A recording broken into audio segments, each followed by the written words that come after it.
is motivation. The IC is your motivation. It's where you're coming from. It's the umbilical cord of the soul to your body. It's how you got into your soul, into your mom, into the umbilical cord, into your body, and came out to breathe on your own. So it's often interpreted as because it's the beginning of the fourth house or the end of the fourth house. It's often interpreted as if it's the same as the fourth house, but it's a bit more than that. It's your motivation point. It's the point around, on one hand, which your security, fourth house, is how you're responding to others and how you go to sleep and how secure you feel within, how you take everything in. That's the settings, the whole setting side sets and accumulates down to the IC, which motivates you, the feedback you get. Then, based on that, the whole rising side is based on what motivates you. When you're motivated, then you're going to start intuitively projecting it and then thinking about it and extending it out as far as you can. So his IC, his motivation, is in Aquarius. Okay, it's the daylight is increasing, but still the nighttime is greater. It's like social implications and how things are done and rules and regulations are strong. It's fixed air. He has very fixed ideas of how he thinks people should be, or how friends should be, or how people could react. That's the Aquarius. It's very rational. So he's very motivated by a rational approach. So the more impressions happen to him, as he takes things in, he doesn't get more emotional, he gets more rational. Even his moon, so his wife is there trying to hug him and trying to explain a problem. He's thinking, he's not getting, thinking, you're not getting more feeling, you're thinking. I mean, he likes his touch, he's got the Taurus, he likes to be hugged, but don't ask for sympathy. Understanding, yes. Have an idea, yes. But all of this still comes down and piles up to the IC of knowledge, of knowing, of Aquarius, of fixed air. I want to know what I'm talking about. I'm motivated to be rational and strategic about what I'm talking about. I want to know, when I know what's true, I'm going to be motivated by it. Wow, now you see now planet, the angles are not your functions, the functions of the planet. So you see how its functions, his independent functions, is need to see things differently, need to break through, need to prove it to others, need to fight against unjust causes, need to see how to break through out of difficult dependencies. He can see all those things, but he's motivated to have knowledge about it. When he understands it, when he sees it, when he starts to get a handle on a sexual complex or things that are oppressing somebody or himself, he would get the knowledge. He would begin to get motivated around this. So this motivation would then affect how he wants to express himself. He wanted to express himself in a respectable, Saturn-ruled Aquarian way. He wanted to be respected for his knowledge. So he wanted to work through the system, through the knowledge, and bring radical new ideas to be accepted within the university, within the structures that were. So he had to write his papers, had to express his knowledge, what he knew. Okay, so that's fairly simple. It's trine Saturn. It's nicely aspected to its ruler, which is in the Gemini sign about shared relationships and the energies of trust and having to independently think about what's trustworthy or not. So he would have a very natural take on what's trustworthy or not with parents. But in his own parental situation, his father was strict and disciplining, it looked like. His mother was more dependent, complicated, and dedicated or sad, caught in dependencies. So he has those two sides inside himself. He knows it. And as he began to figure out relationships, he began to see how they could possibly make those trade-offs. As he saw it for himself, he would begin to learn always, every day, the energy goes up from your IC to your midheaven, comes back down to your IC in every moment. So you're always evolving these points of sensitivity. But this motivation point, the IC, is the most ignored point in astrology, and I think the most important one of someone's personal motivation, to be knowledgeable, to know things, to express what one knows and be consistent with it.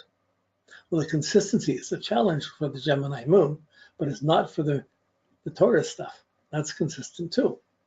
So his IC is squared by Mercury, squared by Uranus, squared by the Sun. So the interreactions to people and what you have to do to maintain the facade and maintain the relationships.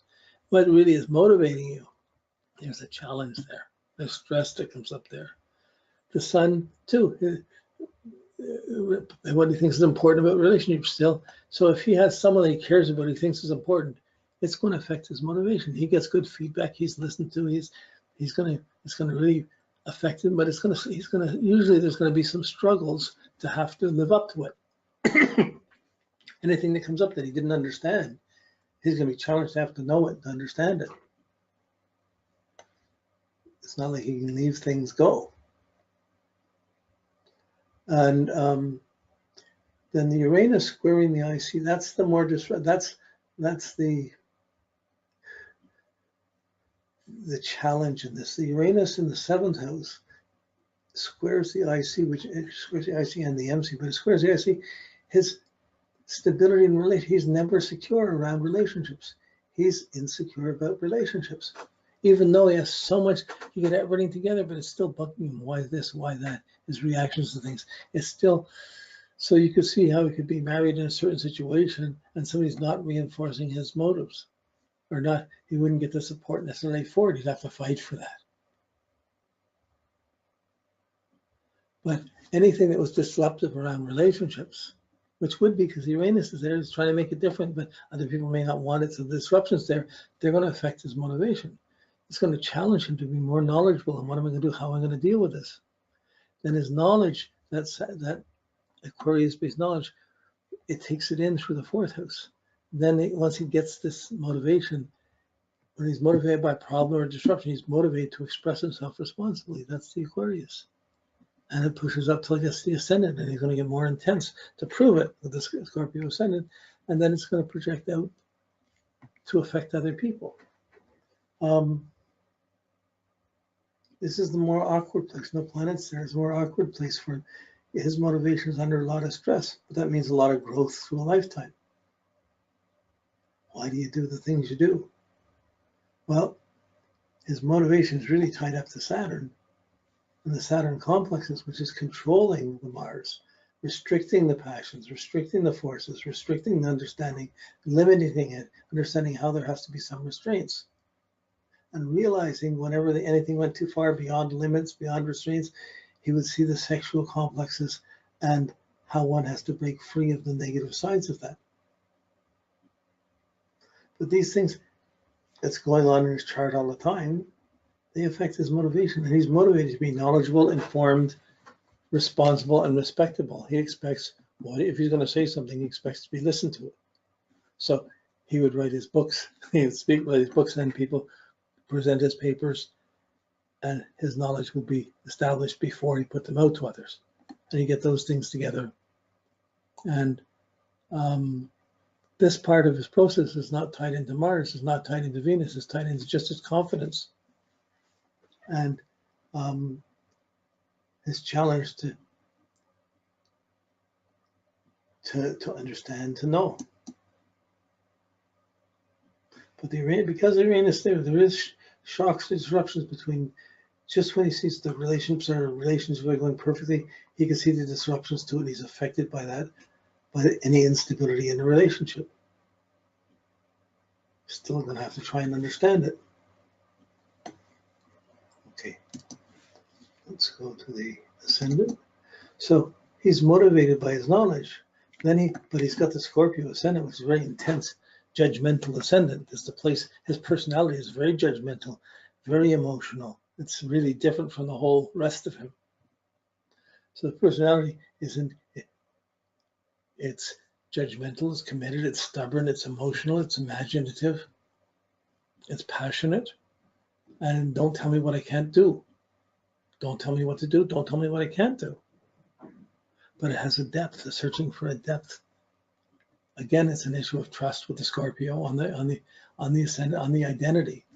So he naturally is pulled into the problems and difficulties and challenges of others. The Scorpio ascendant is going to project his anger, his energy, what he has to do, and he's going to project it meaningfully. It's like a nighttime increasing. It's how it means things for you, how this has affected you, how we have to do this.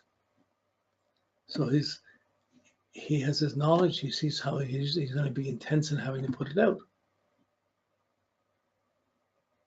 Perhaps forcefully intense, magnetically intense. And that's the ascendant. The ascendant, that personality, how he projects, is not the you see in the mirror. It's the you that's going to look in the mirror.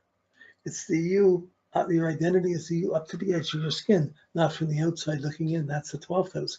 The inside looking out, that's the first house, your image. If you're not happy, if you're not properly motivated, it's going to show on your face. If you're getting respect or being appreciated, boy, it's going to show on your face, and that's going to make it easy to do things. If you run across negative energy, boy, it's going to really challenge you. But the Scorpio ascendant Mars rulership is going to look at any obstacle or any puzzle. So in a consultation, he's going to be personally seeing any special nerve, any special block, any sexual repression or energy. He would see that. It opposes his sun, so it's a contrast to it. So he sees everything normally. Suddenly they're going through the Freudian stuff, and boom, here's this thing. He knows exactly, there's the handle, there's the problem, there's where we go on. Now, that ascendant is also opposed by Pluto. So even though he gets the Freudian slip and sees things, he also has tremendous confrontations around it. What if it's not somebody he wants to look at? So sexual conflicts is very buried issues. They can come from giving too much or pushing too much or being rejected, or they can come from being satisfied or not satisfied. It's on both sides of that. But there's an intensity with the Scorpio ascendant.